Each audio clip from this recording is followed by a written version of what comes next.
likely should not be hiring an employee for your company. You should be the one doing the things in your organization until you achieve over $250,000 a year in revenue. Whether you've never hired someone before or whether you've already started building a small team, there is a common question that is always asked. When is it the right time to invest in another team member? Or in another way, when is the right time that I can financially afford to hire my first team member?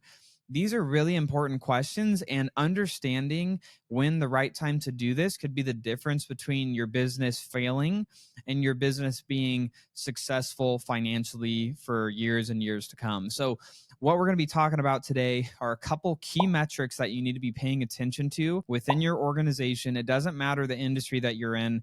These are essential frameworks that you need to be looking at so that you could best understand, am I overstaffed currently? Do I not have enough staff? Or where am I currently sitting within the organization today? And how do I go to the next level? Because part of building a business beyond yourself is, of course, growing and adding team members.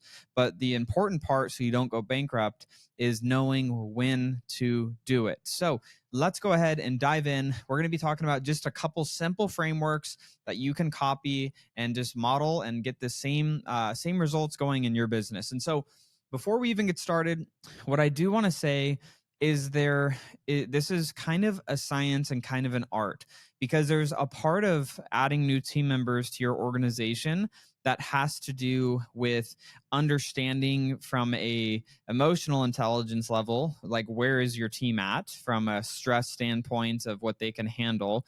And then there's also the straight science component, which is actual data, facts, numbers, revenues that are coming in to make sure that this can be supported. So let's go ahead and dive in. So first thing we want to be looking at is the revenue in the organization. So if you're not driving, this is a good time to do this, but let's go ahead and take a look at what does your company look like right now? And we'll take an example here and, we'll kind of break this down. But if you have a second to, take down some notes or put the notes in your phone, on your iPhone, go into your notes app and do this. What is the revenue per year for your company right now? Just total gross revenue, not profit, just gross revenue. That's the number that we want to be looking at. And what we're going to be looking at this based off of as well is this is US based team members. We're not talking about virtual assistant team members. We're looking at specifically US based team members that you're going to be hiring in on a salary on a monthly basis into your company. So the framework that we want to look at, and so this is the question that then you're going to be able to ask yourself before you go to hire someone to know whether it's the right time or not to hire somebody, is there's a general range. And I'm not going to take the credit from this. I learned this from Cardone Ventures. They actually taught this at a workshop that I was at.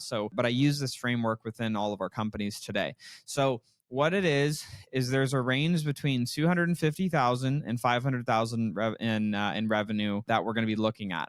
And so if you look at, let's take one example. If your company's doing 1 million a year in revenue, that would mean your revenue per employee, your average revenue per employee would be $250,000 per team member. So your average revenue per employee being $250,000, you have 4 team members equals that $1 million.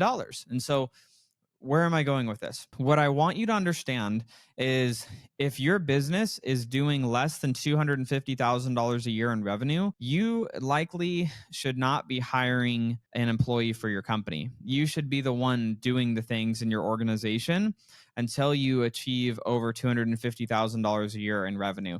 Now, maybe you have a couple virtual assistants that are very low overhead that are helping assist in some admin things or some different tasks in your business, but you should be doing at least 250,000 or more in revenue before you should be hiring one salary-based US team member. And the range on this and the health check that you do in your business is if you should be no like minimum like bad. I would consider it not great to be at 250,000 or less per employee in your organization. So you really want to be getting this to a higher number, like 350,000 upwards of 500,000 revenue per employee is where you want to be. So in that previous example, if you're doing $1 million a year in revenue, you should really only have 3 different employees in your business. Hopefully, 2 to 3 is kind of the range that you want to be at for US based salary team members.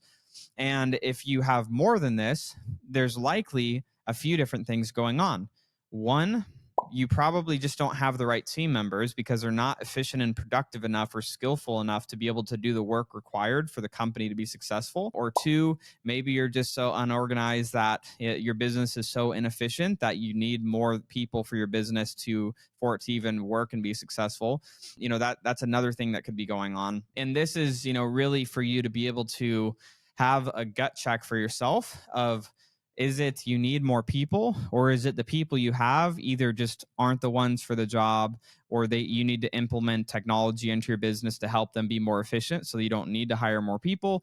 Or is it maybe, you need to just hire more talented people? I mean, at the end of the day, sometimes that's just what it is. And so this is a really good gauge. So let's look at this, on these ranges. So if you're at 250,000 or less revenue per employee, likely your business is very unprofitable or you're losing money at this point. If you're at 250,000 or less per employee in your business. If you're over 500,000 per employee, average revenue per employee a year, that likely means that your business is starting to get to a point where you're probably going to be burning out your team members. So if it's over 500,000 a year and revenue per employee, oftentimes you have, too few people doing too few things and you need to add to your team. So this is a metric that we're specifically looking at within our companies on a regular basis. Sometimes as frequently as monthly, but at least quarterly, we're looking at this based on the projections of where our business is going to be for the year. And so if you're looking at this, it'll better help you understand when is it the right time to bring on a new team member versus when is it the right time that it's just you need to either train up the current team members because they either need to be more efficient, or you need to replace those team members because they're unable to achieve the revenue target that the company needs to be healthy and for it to continue to grow. So those are a couple things that you want to be paying attention to when it comes to revenue per team member. So again, 250,000 a year in revenue or less per team member, bad. 350,000 plus upwards of 500,000 a year revenue per team member is good, right?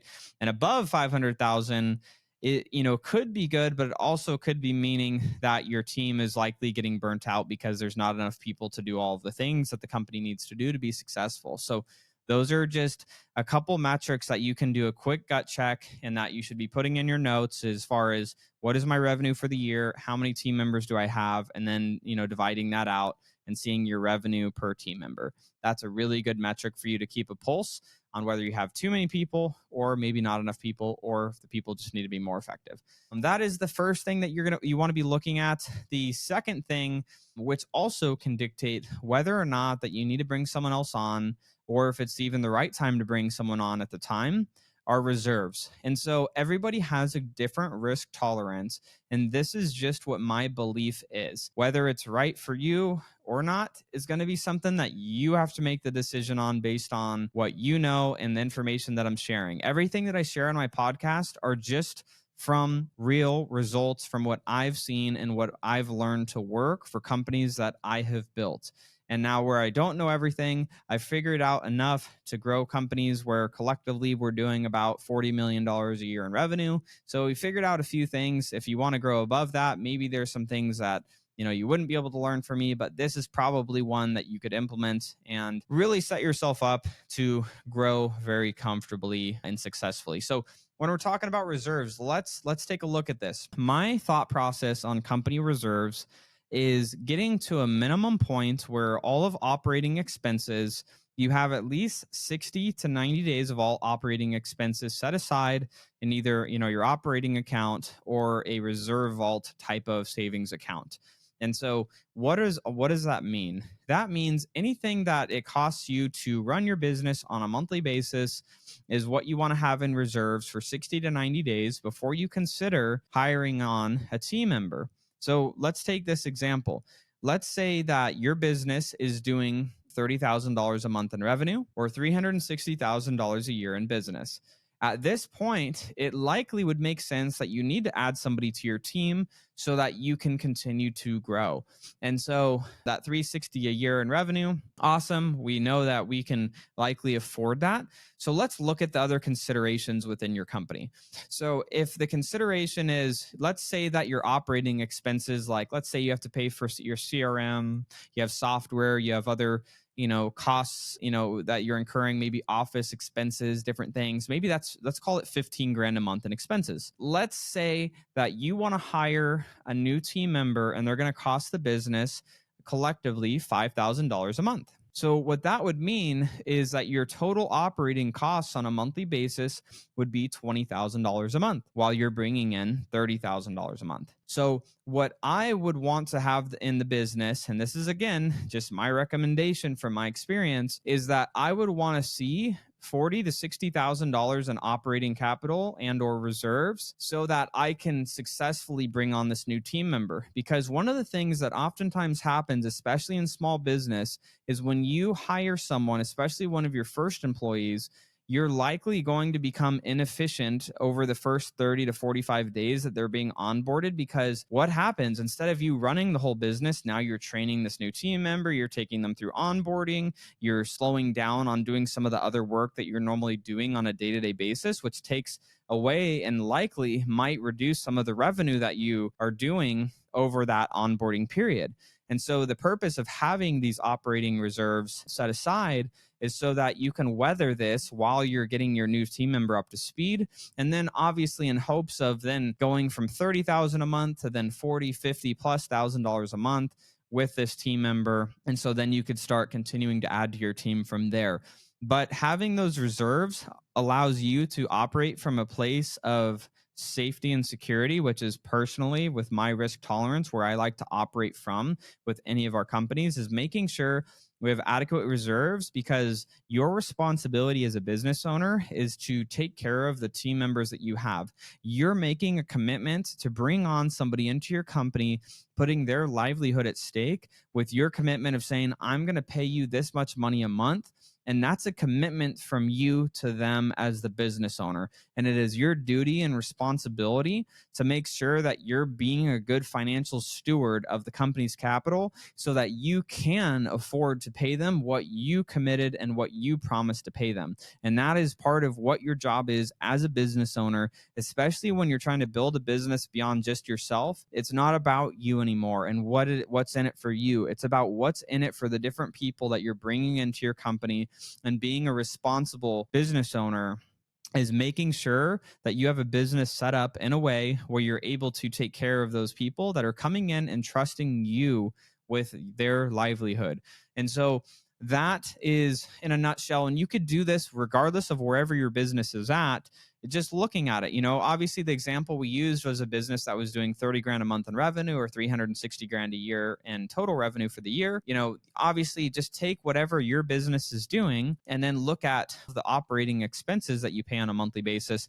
Look at getting to 60 to 90 days. Personally, I really like to have about 90 days set aside of those expenses. And that gives me a good cushion so that I could weather any market changes that happen. And so that it's a good safe place to have your business set up so that you're not going to be in a financial bind. And you as a business owner are just going to operate better when you have the adequate reserves to run your business. You're not stressing out about not having any capital in the company. So that is my framework when it comes to revenue per team member before you hire anybody, and then checking in as you start hiring more team members on what is the revenue and does it make sense to hire more people. And then also efficiency check that if you're unable to, get to higher levels, it might just be that the team that's in place is not efficient enough to get you to where the company needs to go. So that needs to be checked out. And then just making sure that you have those reserves again in place so that you can successfully move forward. So in a nutshell, that's my framework of understanding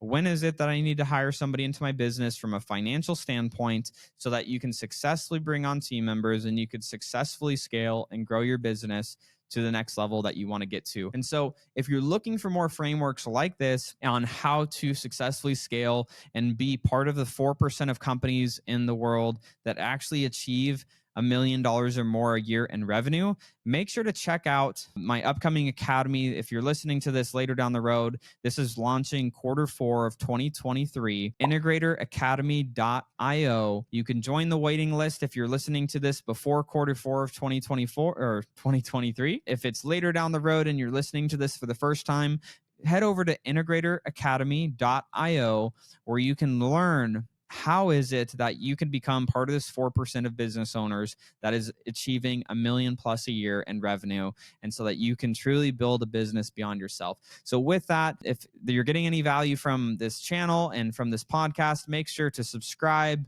give a rating, and share with your friends. And with that, we'll see you in the next episode.